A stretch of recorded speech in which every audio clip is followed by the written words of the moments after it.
this is Kali Persall, editor of Institutional Investing in Infrastructure, and I'm here with Jack Macfarlane from H.I.G Capital to talk about value-add opportunities in the infrastructure middle market. Before we get started, Jack, do you mind just giving a brief overview of yourself, just kicking it off with an introduction of what you do at H.I.G? Sure, absolutely. Thanks, Callie, for having me.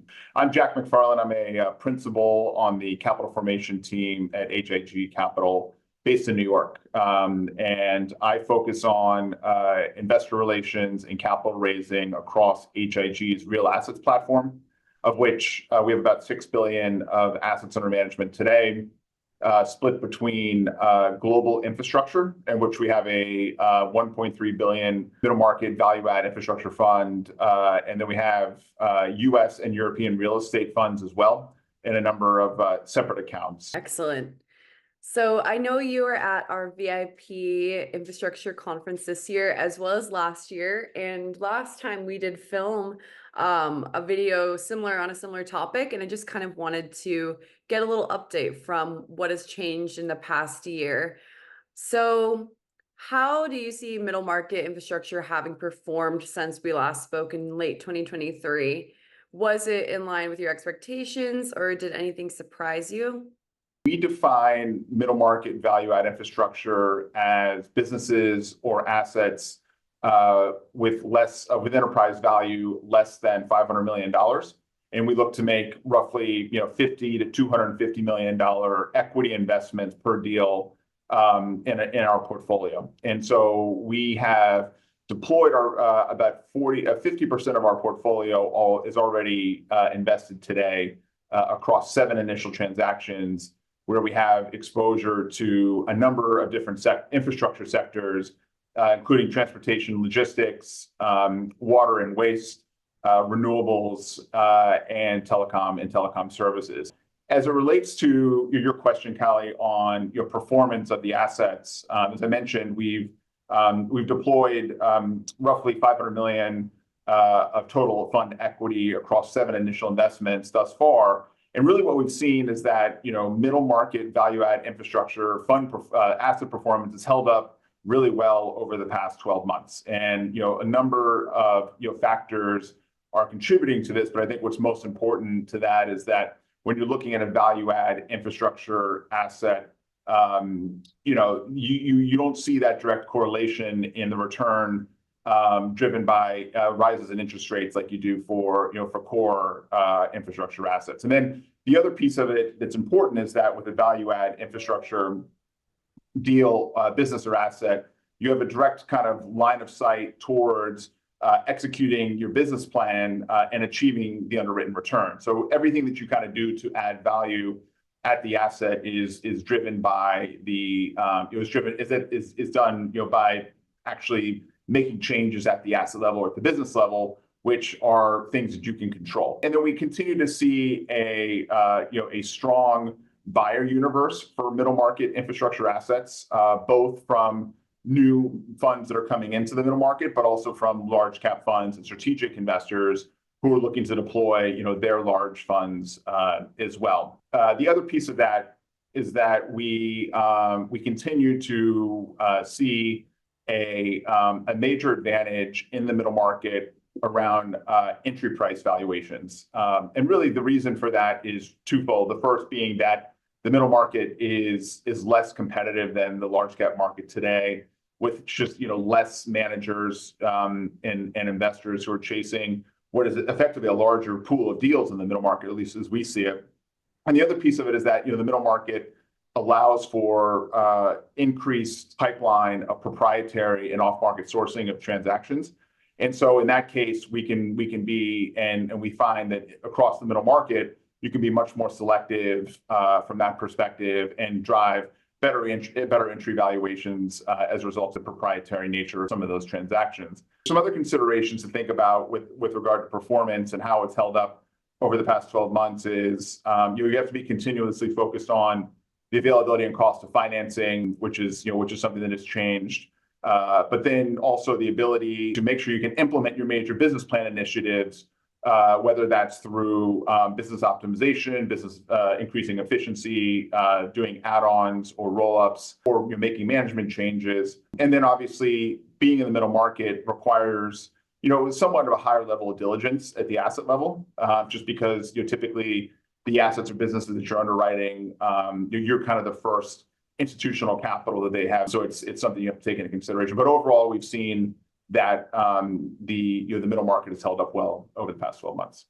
Are there any trends that you're seeing in middle market infrastructure that are influencing some of these value add investment strategies? Yeah, for sure. I think the first thing we've started to see that's that has become more of a focus for us is that there's actually been an increase in competition for middle market transactions over the past 12 months, and that's largely been driven by new entrants to the market, both funds like H.I.G, where we set up infrastructure strategies with our broader real estate or private equity platform. The other is larger infrastructure managers who are launching middle market strategies as a complement to their flagship larger funds. And so that piece of it has been noticeable. But I think what has helped mitigate that to some extent is that LP interest for middle market continues to be robust,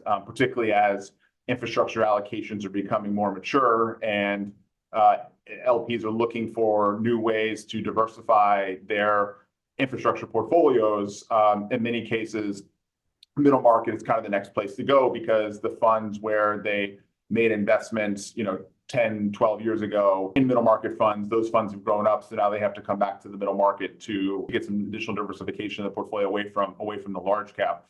And then some other things we're seeing is that there's a continued proliferation of differentiated strategies across the middle market that largely aren't available to large cap managers in the mega cap space. Really, that's driven by just the ability to can you access some of these strategies at the scale necessary in the large cap.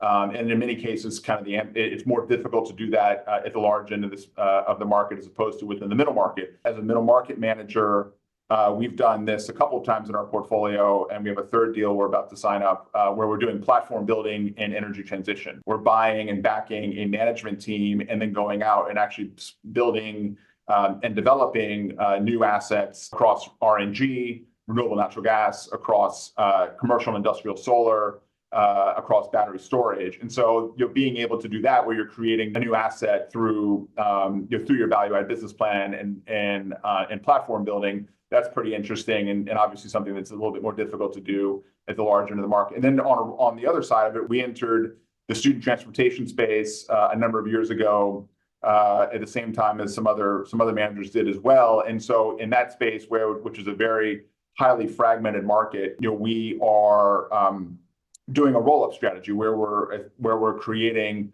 a larger business, a larger asset base would be attractive to a larger fund. And so we think that's a unique trend is kind of going after some of those new strategies that maybe weren't considered infrastructure 10 years ago, but now are, and being able to kind of scale up platforms that are interesting for potential buyers. You mentioned briefly new entrants, increased competition in the space. I was just wondering if there are any other challenges you wanted to address in terms of executing value add strategies in the sector, and how are you guys addressing them?